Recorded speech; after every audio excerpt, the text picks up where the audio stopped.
पूरे 28 साल का हो चुका था ऋषभ, लेकिन शादी करने को तैयार ही नहीं था। माँ बाप पूरी तरह से परेशान हो चुके थे। जब भी किसी लड़की का रिश्ता ऋषभ के लिए लेकर आते तो वो शादी करने से साफ मना कर देता, चाहे लड़की कितनी भी सुंदर, कितनी भी अच्छी क्यों ना हो। ऋषभ के माँ बाप को इसकी वजह समझ में नहीं आ रही थी। अरे ऋषभ बेटा, अच्छी खासी नौकरी लग गई है, दिखता भी इतना अच्छा है, आखिर बात क्या है, तुझे शादी क्यों नहीं करनी? देख, तू हमारा इकलौता बेटा है, अगर तू शादी नहीं करेगा तो कैसे काम चलेगा? लेकिन मैं शादी करना ही नहीं चाहता, मुझे कोई लड़की पसंद नहीं आती। अरे बेटा, अगर कोई लड़की तुझे पसंद हो तो उससे शादी कर ले, हमें कोई ऐतराज नहीं है। हाँ ऋषभ बेटा, अब देख, तेरी माँ से भी काम नहीं होता।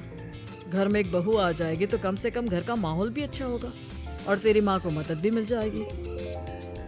लेकिन मम्मी पापा कहा ना, मुझे लड़कियां पसंद ही नहीं आती। अरे लड़कियां पसंद नहीं आती तो क्या लड़का पसंद आता है? वो तो वक्त आने पर ही पता चलेगा। ऋषभ की बात सुनकर उसके माँ और पापा का सर चकरा जाता है। कुछ दिनों के लिए ऋषभ अपने ऑफिस के काम से शहर से बाहर जाता है और जब लौट कर आता है तो सामने का नजारा देखकर उसके माँ पापा बेहोश होते होते रह जाते हैं। अरे ये क्या, ये तुम्हारे साथ कौन है? माँ, ये दीपक है, मेरी पत्नी। हम दोनों ने शादी कर ली है। दीपक तुम्हारी पत्नी कैसे हो सकता है? अरे दीपिका होती तो बात समझ में भी आती, ये तो लड़का है। तो क्या हुआ पापा, आजकल तो ये सब फैशन में है और मैंने आपको बताया था कि मुझे लड़कियां पसंद नहीं आती। अरे तो इसका मतलब ये थोड़ी है कि तुम दीपक को दीपिका बनाकर ले आओगे। मुझे बहू चाहिए, बहू के रूप में, ये आदमी नहीं।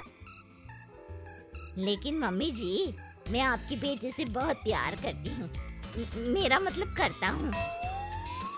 अरे इसको तो करता हूँ करती हूँ का अंतर भी नहीं पता, लेकर जाए इसे वापस। अगर आपने इसे घर से बाहर निकाला पापा तो मैं भी इसे के साथ चला जाऊंगा।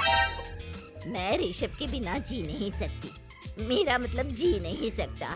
हमारा जिंदगी भर का साथ है, प्लीज हमें अलग मत कीजिए मम्मी जी, पापा जी। हे भगवान, ये तूने क्या दिन दिखाया? तेरे बेटे को थोड़ी अकल दे दे, लड़के को बहू बनाकर घर में ले आया है। अब क्या होगा, हम दुनिया को क्या मुंह दिखाएंगे? माँ बेकार में परेशान हो रही हो, दीपक आपके सारे काम करेगी और एक अच्छी बहू की तरह आपके साथ रहेगी, देखना। पहले तो खुद तो क्लियर कर ले कि ये कुछ करेगा या करेगी, बाद में हम सोचते हैं कि हम क्या करें। बहू के आने के बाद क्या करते हैं, मुंह दिखाई की रस्म, तो आप भी वही कर लीजिए। आप चाहे तो मैं पूरे मोहल्ले में न्योता दे आती हूँ। अरे रहने दे, तेरी वजह से बेइज्जती और ज्यादा होगी। आई बड़ी, अब मेरा मतलब है आया बड़ा न्योता देने वाला। अगले दिन सुबह के वक्त दीपक बड़ी नजाकत से चलता हुआ सबके लिए चाय बनाकर सुबह सुबह बालकनी में आ जाता है। प्रणाम मम्मी जी, प्रणाम पापा जी। ये देखिए, चाय बिल्कुल आपकी पसंद की है। मुझे ऋषभ ने सब कुछ बता दिया था कि आपको क्या क्या पसंद है। हे भगवान, ये सब क्या हो रहा है? ये क्या नौटंकी है? नौटंकी कहाँ है? माँ देखिए तो, मेरा दीपक आपका कितना ख्याल रख रहा है। लाओ, अब जो भी है, जैसे भी है, चाय पियेंगे ही सही। थोड़ी देर के बाद, वैसे दीपक, चाय तो तुमने बहुत अच्छी बनाई है, चलो कुछ तो अच्छा हुआ। अगले दिन आज सुनते हैं, आज पैरों में बड़ा दर्द हो रहा है, लग रहा है घुटनों में फिर से कुछ न कुछ प्रॉब्लम हो रही है।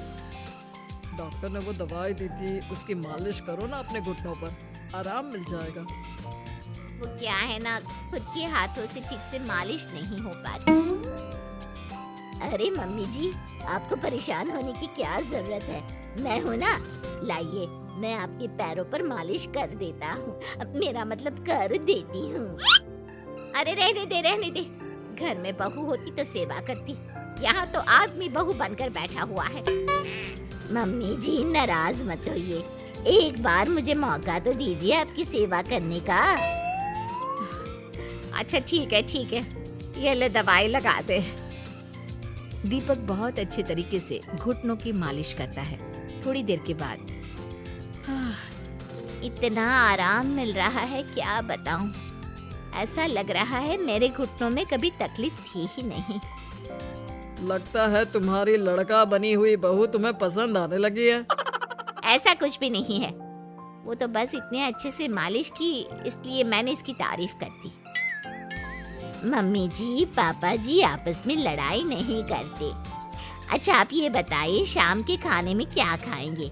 पनीर, दाल मखनी, पुलाव, कुछ भी स्पेशल बता दीजिए। अरे भाई ये सारी चीजें मुझे तो खाने में बहुत ही पसंद है। तुम क्या कोई औरत हो जो पनीर दाल मखनी बनाओगी? हाँ, अरे लड़का हो तो लड़के की तरह बिहेव किया करो ना।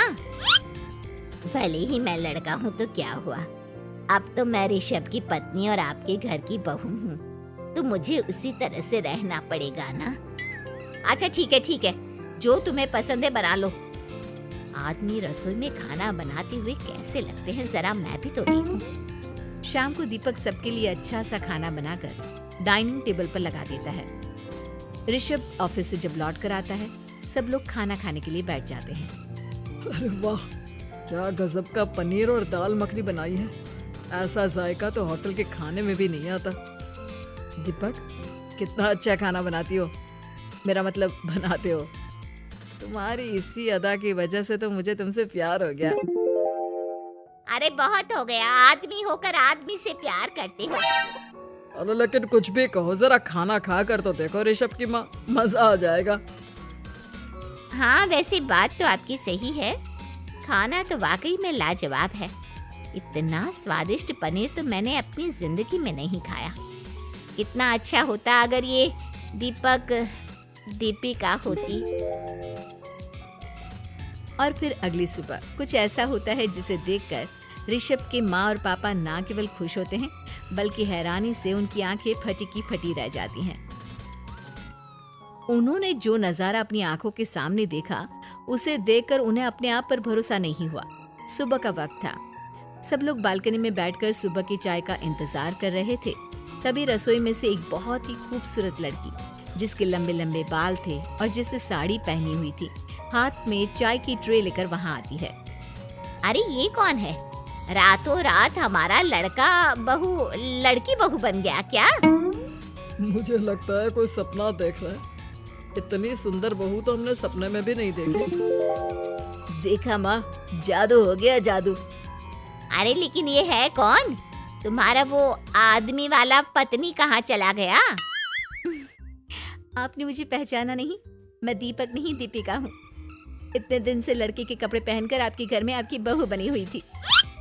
माँ ये दीपक नहीं, दरअसल ये दीपिका थी, लेकिन इसे लड़कों की तरह रहने का शौक था और इसे लड़की की तरह रहना मंजूर नहीं था, इसलिए मैं इसे लड़के के रूप में आपकी बहू बनाकर यहाँ ले आया। तो फिर अचानक ये उसका हृदय परिवर्तन और रूप परिवर्तन कैसे हो गया? वो क्या है ना, मुझे बाद में एहसास हुआ कि आप लोग इस बात को लेकर बहुत दुखी हैं कि आपके बेटे ने एक लड़की के साथ शादी की है, इसलिए मैं अपने असली रूप में वापस आ गई। हमने कोई पुण्य कर्म किए होंगे जो तुम्हारे जैसा, मेरा मतलब तुम्हारे जैसी बहू मिली, इतनी खूबसूरत और इतना ख्याल रखने वाली।